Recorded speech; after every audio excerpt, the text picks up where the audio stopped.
In your reading, you have learned about the different kinds of relationships. Let's look at some highlights.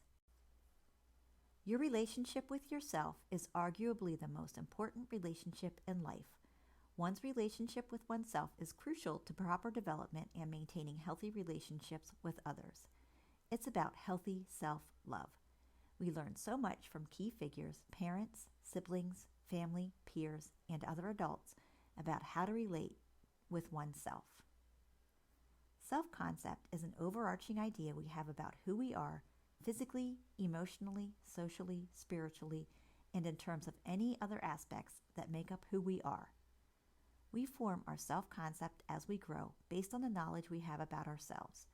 It is multidimensional and is not consistent for all aspects of who you are. For example, you may have a very different idea of who you are in terms of your physical body and who you are in terms of your spirit or soul.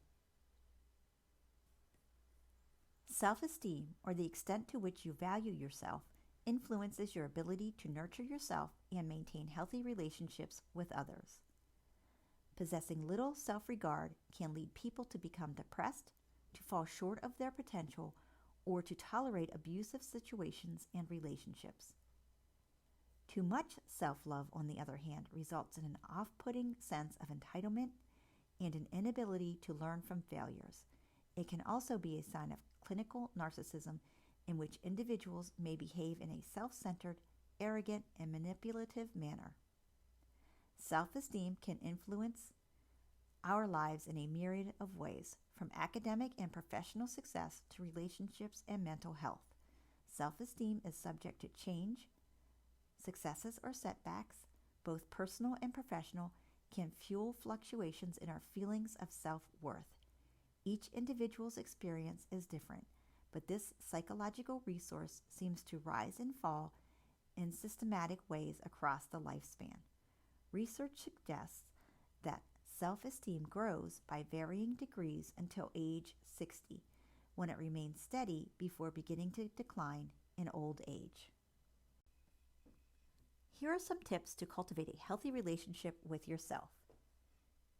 A great place to start is by caring for your basic physical needs. That includes getting enough sleep and rest, eating a nutritious diet, and exercising regularly. Prioritize the activities that bring you joy and fill your emotional reserves. And give yourself treats every day, such as a walk in the park, a small bar of chocolate, a long bath, or a yoga class. A healthy relationship with yourself also includes being aware of your internal processes. Simply ask yourself these questions on a regular basis. What am I feeling? What am I thinking? Also consider the why behind your behavior, thoughts, and feelings. For instance, ask yourself, I wonder why that's bothering me. I wonder why I'm feeling more lonely lately. Journaling and therapy are other vehicles for becoming more self-aware. Make time for yourself. For instance, sit quietly for 10 minutes in the morning with your first cup of coffee, or find books that speak to your soul and steal moments to dig into them every day. Daily meditation can be a great gift to yourself. The peace of mind that we generate while being mindful can carry us through even the most stressful of days. Anytime you hear the negative put down swirling around your head, think about what you'd say to your best friend or sister or daughter, and then rewrite the script with love. Again, cultivating a positive relationship with yourself is the building block for your whole world. It's crucial to have a great relationship with ourselves because it's the only relationship that you are guaranteed to have every day of your life. Intimate relationships are those with family members, close friends, and romantic partners. Intimate connections are characterized by behavioral interdependence, need fulfillment, emotional attachment, and emotional availability. Through relationships, we fulfill our needs for intimacy, social integration, nurturance, assistance, and affirmation.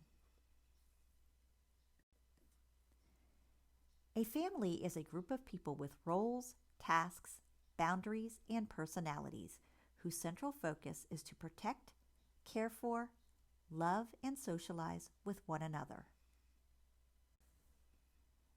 Your family of origin are the people present in your household during your first years of life, usually parents and siblings.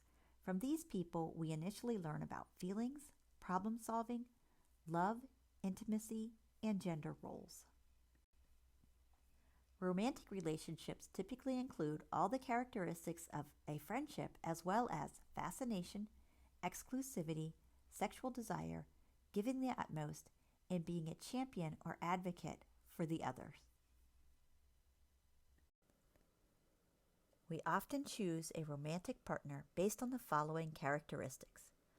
Proximity refers to being in the same place at the same time.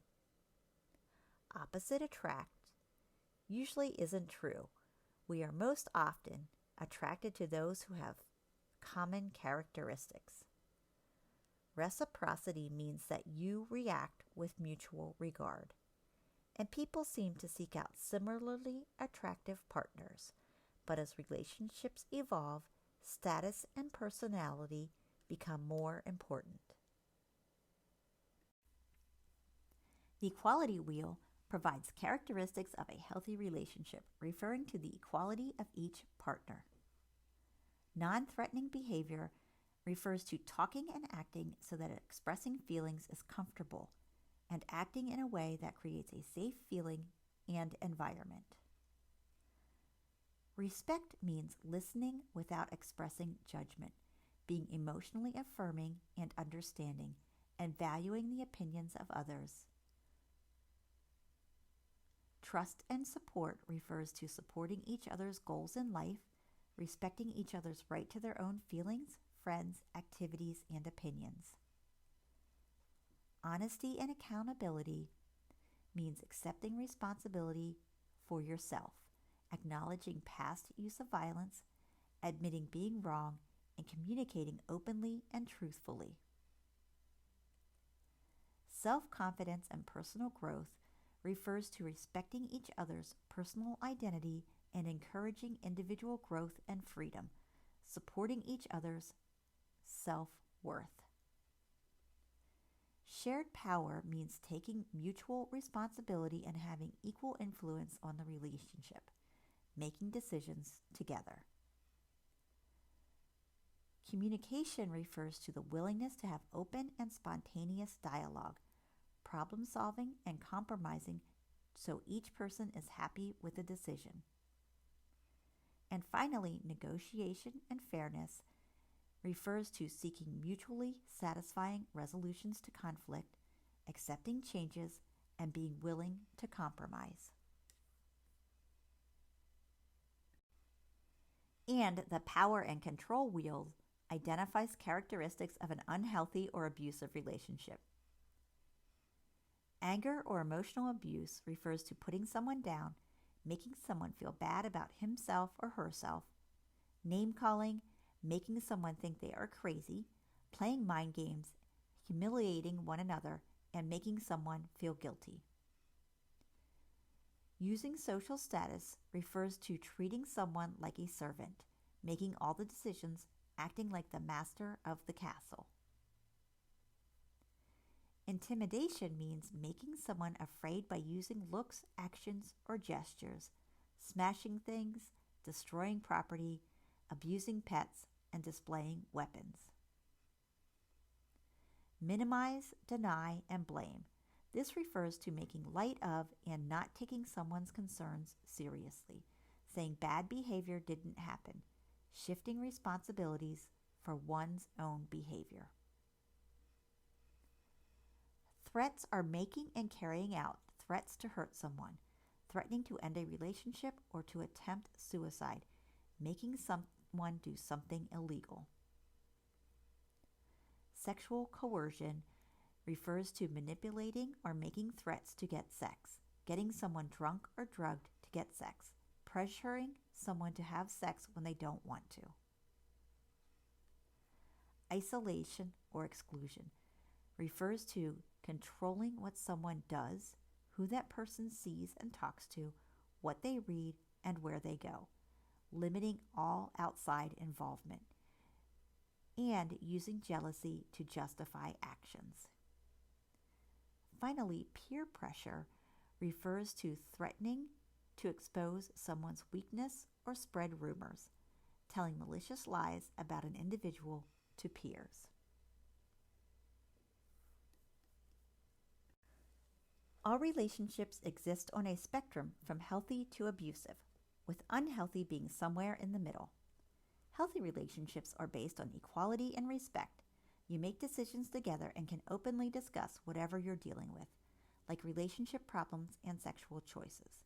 You enjoy spending time together but can be happy apart.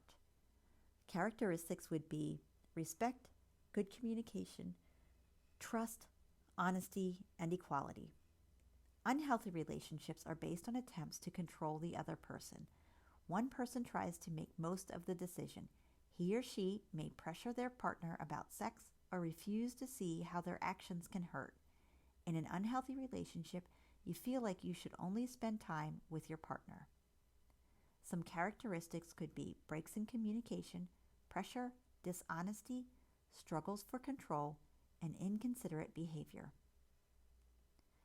Abusive relationships are based on an imbalance of power and control. One person is making all of the decisions about sexual choices, friend groups, boundaries, even what's true and what's not. You spend all of your time together and feel like you can't talk to other people, especially about what's really happening in your relationship.